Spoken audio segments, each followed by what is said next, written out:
வமின் வராஇஹிம் பர்ஸஉன் இலா யௌமி யுபாஸூன். மரணித்தால் மறுமைக்கு முன்னதாக ஒரு திரைமறை வாழ்வு உண்டு. எரித்தாலும் சரி, கடலிலே விழுந்து மரணித்து மீன்களுக்கு இரையானாலும் சரி, வானத்திலே வெடித்து சிதறி ஒரு மனிதன் மரணித்தாலும் சரி, மறுமை நாளுக்கு முன்னதாக அல்லாஹ்வுடைய பார்வையில் ஒரு திரைமறை வாழ்வு உண்டு. அந்த வாழ்விலிருந்து யாரும் தப்பிக்க முடியாது. அந்த வாழ்வைத்தான் நபிகள் நாயகம் ஸல்லல்லாஹு அலைஹி வஸல்லம் அவர்கள் மன்னரை வாழ்வென்பது மிகப்பெரிய இருள் சூழ்ந்த ஒன்று, அதைவிட மோசமான ஒரு இடத்தை நான் பார்த்ததே கிடையாது என்றார்கள் ரசூலுல்லாஹி ஸல்லல்லாஹு அலைஹி வஸல்லம். எனக்கு காண்பிக்கப்பட்டது மன்னரையை. அந்த மன்னரை அது போன்றதொரு மோசமான ஒரு இடம், மனிதனுக்குரிய இடம் வேறொன்றுமல்ல, தீயவர்களுக்கு. அந்த மன்னரையில் உங்களுக்கு வெளிச்சத்தை வேண்டி, பிரகாசத்தை வேண்டி அல்லாஹ்விடத்திலே நீங்கள் ஒவ்வொருவரும் பிரார்த்தனை செய்ய வேண்டும் என்றார்கள் ரசூலுல்லாஹி ஸல்லல்லாஹு அலைஹி வஸல்லம். அந்த மன்னரையில் மனிதனை கொண்டு போய் அடக்கி நாமெல்லாம் நம்முடைய 2-3 காலடி எடுத்து வைக்கிற நேரத்திற்குள் மலக்குமார்கள் வந்து விடுகிறார்கள். ஒரு குறிப்பிட்ட ஒரு சில 4-5 கேள்விகள் கொண்ட ஒரு விசாரணை அங்கே நடைபெறுகிறது. 4-5 கேள்விகள் கொண்ட விசாரணை. அந்த விசாரணை என்ன விசாரணை என்பதை நபிகள் நாயகம் ஸல்லல்லாஹு அலைஹி வஸல்லம் அவர்கள் சொன்னார்கள். ஃபயகூலானி லஹு, 2 மலக்குமார்கள் வருவார்கள். மன் ரப்புக, உன்னுடைய ரப் யார்? ஃபயகூல் ஹா ஹா லா அத்ரி, எனக்கு தெரியாது எனக்கு தெரியாது என்பான் நயவஞ்சகன், இறை நிராகரிப்பாளன். ஃபயகூலானி லஹு மா தீனுக, உன்னுடைய மார்க்கம் எது என்று கேட்கப்படும். ஃபயகூல் ஹா ஹா லா அத்ரி, எனக்கு தெரியாது எனக்கு தெரியாது என்று சொல்லுவான். ஃபயகூலானி லஹு, மீண்டும் அந்த மலக்குமார்கள் மா ஹாதர் ரஜுலு அல்லதி புய்ஸ ஃபீக்கும், இந்த தூதரை பற்றி உனக்கு என்ன தெரியும் என்று அல்லாஹ்வுடைய ரசூலை காண்பித்தே கேட்பார்கள் என்றும் பெயரை சொல்லி கேட்பார்கள் என்றும் சொல்லப்படுகிறது. ஹா ஹா லா அத்ரி ஃபயுனாதி முனாதின் மினஸ் ஸமாஇ அன் கதப், அப்படி அவன் எதுவுமே தெரியாது தெரியாது என்று சொல்லப்பட்டவுடன் வானத்திலே இருந்து ஒரு சப்தம் வரும், அவன் பொய் சொல்லுகிறான், அவன் பொய்யன், அவன் ஒரு அநியாயக்காரன் என்று வானத்திலே இருந்து அல்லாஹ் பேசுவான். அந்த அல்லாஹ்வுடைய பேச்சு அவனுடைய காதிலே விழும். அல்லாஹ் சொல்கிறான், ஃபஃபிரிசூ லஹு மினன் நார், நரகத்தினுடைய விரிப்பை அவனுக்கு விரியுங்கள். ஃபஃப்தஹூ லஹு பாபன் இலன் நார், நரகத்தினுடைய வாசலை அவனுக்கு திறந்து விடுங்கள். ஃபயதீஹி மின் ஹர்ரிஹா, அவனுக்கு நெருப்பு காற்றை கபரை நோக்கி வீசச் செய்யுங்கள். வஸமூமிஹா, அது மட்டுமல்ல விஷக்காற்றையும் சேர்த்து அவனுக்கு நீங்கள் வீசுங்கள். அல்லாஹ் அக்பர். எவ்வளவு ஆடம்பரமாக உலகத்திலே வாழ்ந்தான். முஸ்லிம்கள் இஸ்லாத்தை எடுத்துச் சொல்லும் போது இவரெல்லாம் முஸ்லிம்களுக்குரிய மார்க்கம், முஹம்மது நபியர்கள் கொண்டு வந்த மார்க்கம், மக்காவாசிகளுக்குரிய மார்க்கம் என்று சொல்லி மார்க்கத்தை உதாசீனப்படுத்தினான். தமிழிலே திருக்குர்ஆன் வழங்கப்பட்டு திருக்குர்ஆன் படிக்க தூண்டும் பொழுதெல்லாம் முஸ்லிம்களுக்குரிய வேதம் என்று ஒதுக்கினான். மறுமையை சொல்லும் பொழுது கிண்டல் அடித்தான், கேலி செய்தான். முஸ்லிம்களை எள்ளி நகையாடினான். மார்க்கத்தை பற்றி பேசினால் முகம் சுளித்தான். எப்பொழுதும் வணக்க வழிபாட்டின் பக்கம் முஸ்லிம்கள் அழைத்தால் கேலி கிண்டல் செய்தான். மார்க்கத்தை ஒரு விளையாட்டாகவே நினைத்தான். அல்லாஹ் நெருப்பு காற்றை அவனுடைய கபரை நோக்கி வீசுங்கள், விஷக்காற்றை அவனுடைய கபரை நோக்கி வீசுங்கள். வைலையக்கு அலைஹி கபருஹு ஹத்தா தஹலிஃப ஃபீஹி அல்லாஹு, அடுத்து அல்லாஹ் ரப்பல் ஆலமீன் சொல்லுகிற கட்டளை, பூமிக்கு அல்லாஹ் உத்தரவிடுகிறான், அவனை நெருக்க அல்லாஹ் ரப்பல் ஆலமீன் உத்தரவிடுகிறான். ஒரு மனிதனுடைய விழா எலும்பு இனி ஒரு விழா எலும்புக்குள் இடம் மாறி விடுகிற அளவுக்கு பூமி நெருக்க ஆரம்பிக்கும். ரசூலுல்லாஹி ஸல்லல்லாஹு அலைஹி வஸல்லம் அவர்கள் சொன்னார்கள், வயதீஹி ரஜுலுன் கபீஹுல் வஜ், ஒரு மனிதன் அவனை நோக்கி நடந்து வருவான், அவன் மிக மிக மோசமான முகபாவனை உடையவனாக இருப்பான். கபீகு சியாப், அவனிடத்திலே மிகப்பெரிய துர்வாடை நாற்றம் அடிக்கக்கூடிய ஆடையோடு அவன் வருவான். முன்துனுர் ரீஹ், அவனிடத்திலே மிக மிக மோசமான துர்வாடை வீசும். அவனை பார்த்தாலே பாதி உயிர் போய்விடும். அந்த அளவுக்கு அலங்கோலமான ஆக்ரோஷமான முகம், மிக கேவலமான ஒரு முகம், மிக நாற்றம் அடிக்கக்கூடிய ஒரு ஆடை, அவனுடைய மேனியிலிருந்து வருகிற துர்நாற்றம் சுப்ஹானல்லாஹ் சொல்லி மாளாது என்றார்கள் ரசூலுல்லாஹி ஸல்லல்லாஹு அலைஹி வஸல்லம். ஃபயகூல் அப்சிர் பில்லதி யசூக, நான் உனக்கு ஒரு நற்செய்தியாக சொல்லுகிறேன். எந்த இடத்தை எந்த நாளை பொய்ப்பித்து உலகத்தில் வாழ்ந்தாயோ அந்த நாளும் இடம் இதுதான். ஹாதா யௌமுக்கல் லதி குன்த துஅத், அந்த நாளும் இடம் இதுதான் என்று சொல்லப்படும். உடனே அந்த மன்னரை வாட்சி கேட்கிறான். ஃபயகூல் மன் அன்த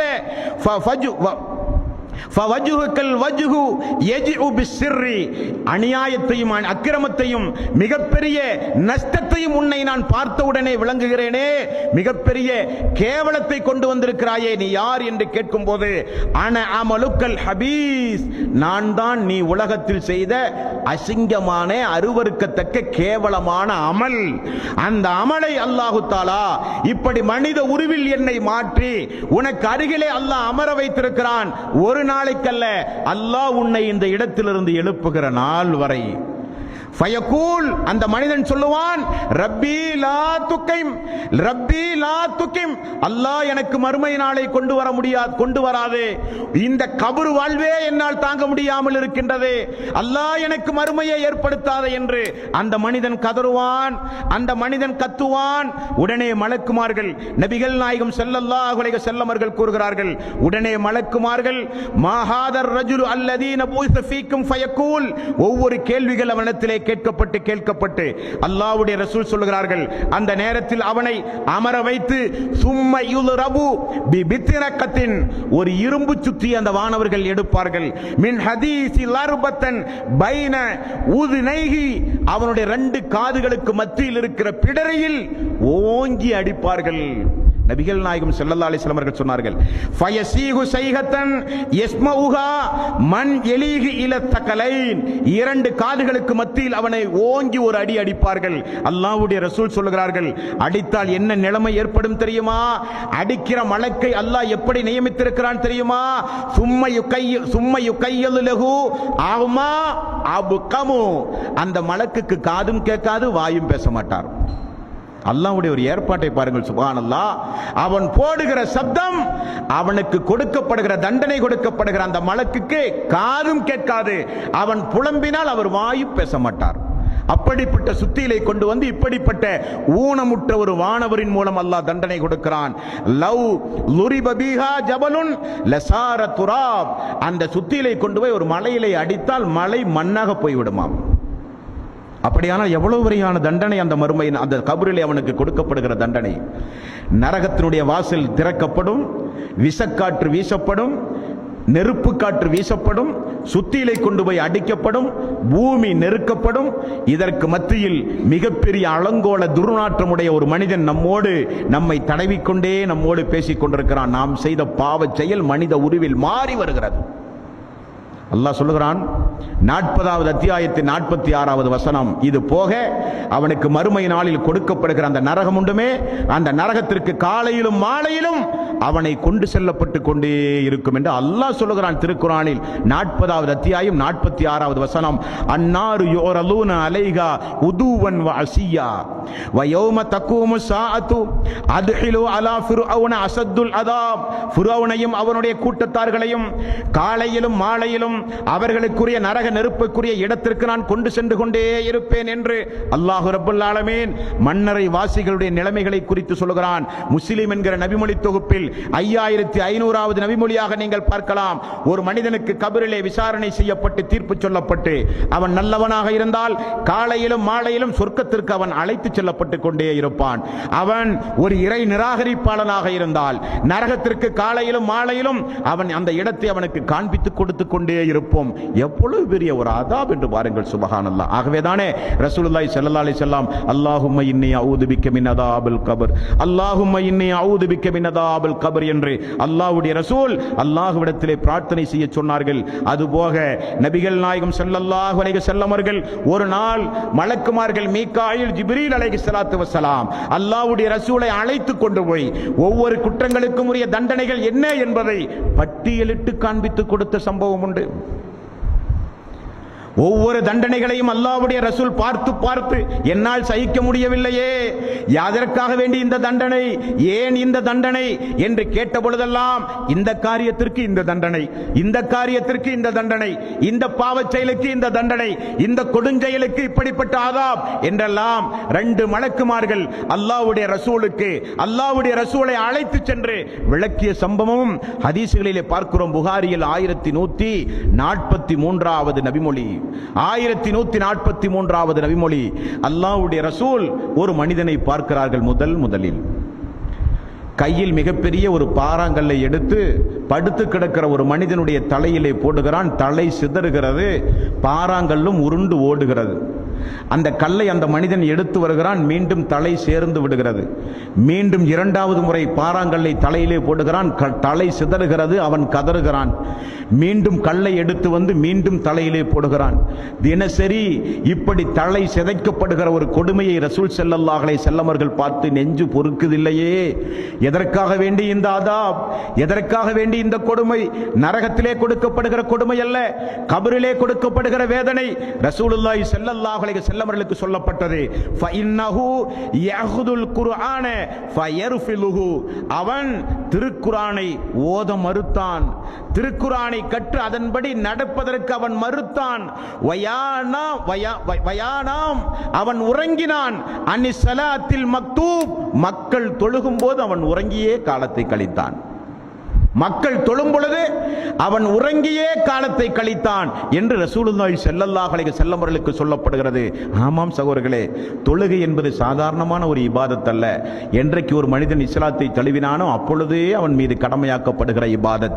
ஹஜ்ஜும் ஜக்காத்தும் போல் அல்ல. அது வசதி நமக்கு எப்பொழுது வருகிறதோ அப்பொழுதுதான் கடமை. தொழுகையை பொறுத்தவரையில் நின்று தொழ முடியாவிட்டால் அமர்ந்து தொழுங்கள், அமர்ந்து தொழ முடியாவிட்டால் படுத்தாவது தொழுங்கள் என்றார்கள் ரசூலுல்லாஹி ஸல்லல்லாஹு அலைஹி வஸல்லம்.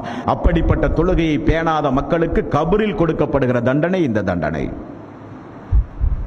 அல்லாஹ்வுடைய ரசூல் மரணிப்பதற்கு 3 நாள், ஒரு இஷாவுடைய நேரம், மக்கள் எல்லாம் தொழுகைக்கு எதிர்பார்த்து மஸ்ஜித் நபவியில் நின்று கொண்டிருந்தார்கள். ரசூல் ஸல்லல்லாஹு அலைஹி வஸல்லம் ஆயிஷா அவர்களிடத்திலே மக்கள் இஷா தொழுது விட்டார்களா என்று கேட்டார்கள். இல்லை என்று சொல்லப்பட்டது. ஒலு செய்ய எனக்கு தண்ணீர் எடுத்து வையுங்கள் என்று சொல்லி படுத்து கொண்டிருந்த ரசூல் ஸல்லல்லாஹு அலைஹி வஸல்லம் எழுந்து ஒது செய்ய முற்பட்டார். மயக்கமுட்டு கீழே விழுந்து விட்டார்.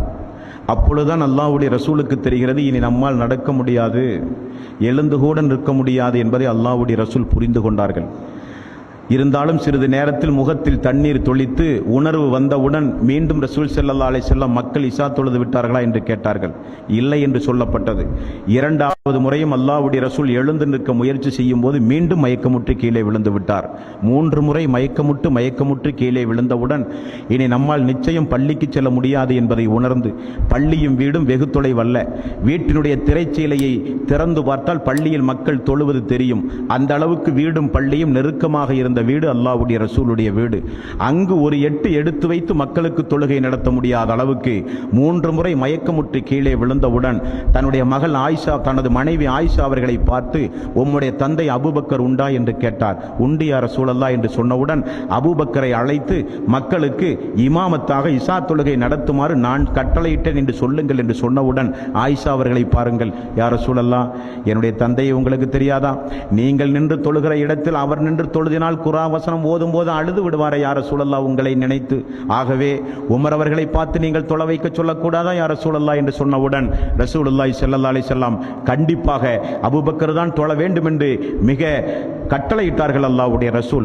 அபூபக்கர் இமாமாக நின்று, அல்லாஹ்வுடைய ரசூல் இனி வரமாட்டார் என்பதை புரிந்து அபூபக்கர் இமாமாக நின்று மக்களுக்கு இஷா தொழுகை நடத்தி கொண்டிருப்பதை ரசூல் ஸல்லல்லாஹு அலைஹி வஸல்லம் கொஞ்சம் உணர்வு விட்டு திரைச்சீலையை அகற்றி பார்த்தார்கள். மக்கள் ஜமாத்தோடு தொழுகிற கண்கொள்ளா காட்சி. உடனே ஃபத்ல் இப்னு அப்பாஸ் அவர்களையும் அலி ரலியல்லாஹு அவர்களையும் அழைத்து 2 நபர்களுடைய தோள்களிலும் கையை போட்டு ரசூல் ஸல்லல்லாஹு அலைஹி வஸல்லம் அவர்கள் தோழருக்கு கட்டளையிட்டார்கள், என்னால் நடக்க முடியாது, பள்ளிக்கு என்னை தூக்கிச் செல்லுங்கள் என்றார்கள். என்னால் நடக்க முடியாது, பள்ளிக்கு என்னை தூக்கிச் செல்லுங்கள் என்றார்கள். காரணம் என்ன? ஜமாத் நடக்கும்போது வீட்டிலே இருக்க எனக்கு மனம் இல்லை என்றார்கள் ரசூல் ஸல்லல்லாஹு அலைஹி வஸல்லம். ஆயிஷா ரலியல்லாஹு அன்ஹா அவர்கள் சொல்கிறார்கள், அல்லாஹ்வுடைய ரசூலை அந்த 2 தோழர்களும் தூக்கிச் சென்றதை வீட்டிலே இருந்து நான் பார்த்தேன். கால் கூட பூமியிலே ரசூல் ஸல்லல்லாஹு அலைஹி வஸல்லம் அவர்களால் வைக்க முடியவில்லை. பெருவிரல் கீழே பூமியில் கோடு போட்டு சென்றது. ஒரு ஆட்டை தூக்கி கொண்டு வருவதைப் போல அல்லாஹ்வுடைய ரசூலை தூக்கிச் சென்றார்கள். அல்லாஹ்வுடைய ரசூல் தூக்கி கொண்டு வருவதை பார்த்த உடனே அபூபக்கர் சித்திக் ரலியல்லாஹு அன்ஹு அவர்கள் இமாமில் இருந்திலே பின் வர ஆரம்பித்தார்கள். அல்லாஹ்வுடைய ரசூல் அவருடைய முதுகு தண்டிலே கை வைத்து அவரை இமாமாக நின்று தொழ வைக்க உத்தரவிட்டு, மறைமுகமாக பேச்சில்லாமல் செய்கையின் மூலமாக உத்தரவிட்டு அவருக்கு அருகில் அல்லாஹ்வுடைய ரசூல் அமர வைக்கப்பட்டார். இஷா தொழுகை நடத்த ஜமாத்தில் கலந்து கொண்டார்கள் என்று நாம் பார்க்கிறோமே.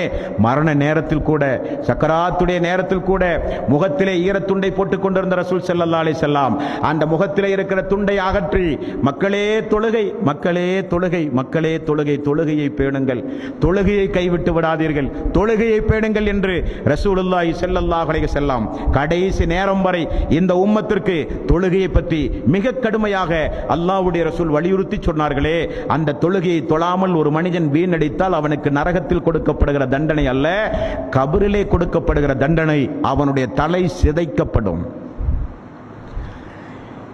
மக்கள் எல்லாம் ஹய்யால ஸலா ஹய்யாலல் ஃபலா, தொழுகையின் பக்கம் வாருங்கள், வெற்றியின் பக்கம் வாருங்கள் என்கிற பாங்கோசை சொல்லப்பட்டவுடன் மக்கள் பள்ளியை நோக்கி ஓடோடி விரைந்தார்கள். அதிகாலை பொழுது எல்லோரும் சந்தோஷமாக உறங்கும் பொழுது அஸ்ஸலாத்து கைரும் மினன் நௌம், தூக்கத்தை காட்டிலும் தொழுகை சிறந்தது என்று அழைப்பு கொடுத்தவுடன் மழை இருள் என்று கூட பாராமல் மக்கள் பள்ளியை நோக்கி ஓடி வந்தார்கள். நீயோ பகல் இரவு என்று பாராமல் உறங்கியே காலத்தை கழித்தாய் என்று சொல்லி அவனுக்கு கபரிலே தலைகள் சிதறடிக்கப்படுகிற தண்டனை கொடுக்கப்படுகிறது என்று ரசூலுல்லாஹி ஸல்லல்லாஹு அலைஹி வஸல்லம் அவர்கள் கூறினார்கள். அல்லாஹ் 22வது அத்தியாயத்தின் 41வது வசனத்தில் சொல்கிறான், அல்லதீன இம்மக்கன்னாஹும் ஃபில் அர்ல் அகாமுஸ் ஸலாத் வ ஆத்துஸ் ஸகாத், அவர்களுக்கு பூமியில் நாம் வாய்ப்பளித்தால் அவர்கள் தொழுகையை நிலைநிறுத்துவார்கள், ஜகாத்தை கொடுப்பார்கள். 29வது அத்தியாயம் 45வது வசனத்தில் அல்லாஹ் சொல்கிறான், உத்லமா ஊஹிய இலைக்க மின் கிதாப் வ அகீமிஸ் ஸலாத் இன்ன ஸலாத்த தன்ஹா அனில் ஃபஹ்ஷாஇ வல் முன்கர். தொழுகை என்பது நிச்சயமாக நீங்கள் கடைபிடிக்க வேண்டிய ஒரு வணக்க வழிபாடு, அது உங்களுக்கு மானக்கேடான காரியத்தில் இருந்து உங்களை காப்பாற்றும் என்று அல்லாஹ் சொல்கிறான். 19வது அத்தியாயம் 59வது வசனம், ஃபஹலஃப மின் பஅதிஹிம் ஹல்ஃபுன் அல்லாஹு ஸலாத் வத்தபஉ ஸஹவாத்தி ஃபஸௌஃப யல்கௌன ஐயா, அவர்களுக்கு பிறகு தொழுகையை வீணடித்த ஒரு கூட்டம் அவர்களுக்கு பிறகு உருவானது. மனோ இச்சை அவர்கள் பின்பற்றினார்கள், பின்னர் அவர்கள் நஷ்டத்தை தான் அவர்கள் சந்திப்பார்கள் என்றும் அல்லாஹ் திருக்குர்ஆனிலே சொல்கிறான். 75வது அத்தியாயம் 31வது வசனம், சக்கராத்துடைய நேரத்தில் இவர்களுக்கும் ஒரு சில தண்டனைகள் உண்டு. உயிர் பறிக்கப்படும் போது அந்த வேதனை தாங்காமல் அல்லாஹ்விடத்திலே இவர்கள் சொல்லுகிற ஒரு வார்த்தை, ஃபலா சத்தக வலா ஸல்லா, அவன் நம்பவும் இல்லை அவன் தொழவும் இல்லை என்று அல்லாஹ் சொல்கிறான். ஏன் அவனுக்கு சக்கராத்துடைய நேரத்தில் வேதனை? அவன் என்னை சரியாக நம்பவும் இல்லை அவன் தொழவும் இல்லை என்றும் அல்லாஹ் ரப்பல் ஆலமீன் சொல்கிறான். மேலும் அல்லாஹ் 74வது அத்தியாயம் 41வது வசனம் 44 வரை உள்ள வசனம், நரகவாசிகள் சொர்க்கவாசிகள் நரகவாசிகளை பார்த்து கேட்கிறார்கள், அனில் முஜ்ரிமூன் மா ஸலகக்கும் ஃபீ ஸகர், இந்த நரக நெருப்பில் உங்களை நுழைய செய்தது எது மக்களே என்று கேட்கப்படும். அவர்கள் சொல்லுகிறார்கள், மா ஸகர் காலு லம் நக்கு மினல் முஸல்லீன், தொழுகிற மக்களோடு சேர்ந்து நாங்கள் தொழவில்லையே என்று தொழாத மக்கள் நரகத்திலும் தண்டனை வாங்கி பொறுக்க முடியாமல் சொர்க்கவாசிகளை பார்த்து பரிதாபமாக பதில் சொல்லுகிறார்கள் என்றும் அல்லாஹ் திருக்குர்ஆனிலே சொல்லுகிறான். 2 சாராருக்குரிய தண்டனையை நாம் இன்றைய தினம் பார்த்திருக்கிறோம். மார்க்கத்தை ஏற்காத மக்கள் இருந்தால் தாமதம் இல்லாமல் மார்க்கத்தை ஏற்றுக்கொள்ளுங்கள். மரணம் வந்தால் உங்களை யாராலும் காப்பாற்ற முடியாது. தொழாத மக்கள், தொழுகிற விஷயத்தில் பேணுதல் இல்லாத மக்கள், தொழுகையினுடைய விஷயத்தில் பொடும்போக்காக இருந்த மக்கள், ஃபஜ்ருடைய தொழுகை வாழ்வில எண்ணி பார்க்காத மக்கள் எல்லாம் இருந்தால் தொழுகை விஷயத்தில் பேணுதல் இல்லாமல் இருக்காதீர்கள், தொழுகையினுடைய விஷயத்தில் பொடும்போக்காக இருக்காதீர்கள், தொழுகையுடைய விஷயத்தில் கொஞ்சம் விரைந்து வாருங்கள், ஐங்கால தொழுகையை பேணுங்கள், தொழுகையில் தான் கண் குளிர்ச்சி உண்டு என்று ரசூல் ஸல்லல்லாஹு அலைஹி வஸல்லம் அவர்கள் சொன்னார்கள். அந்த தொழுகையை பேணுங்கள், கொடுக்கப்படுகிற தண்டனையிலிருந்து உங்களை நீங்கள் பாதுகாத்துக் கொள்ளுங்கள். இன்னும் நிறைய தண்டனைகளை அல்லாஹ்வும் அல்லாஹ்வுடைய ரசூலும் கூறியிருக்கிறார்கள். இன்ஷா அல்லாஹ் அடுத்தடுத்த தினங்களிலே தொடர்ந்து நாம் பார்ப்போம். வாஹிர தவானா அனில் ஹம்துலில்லாஹி ரப்பில் ஆலமீன். அஸ்ஸலாமு அலைக்கும் வரஹ்மத்துல்லாஹி வபரகாத்துஹு.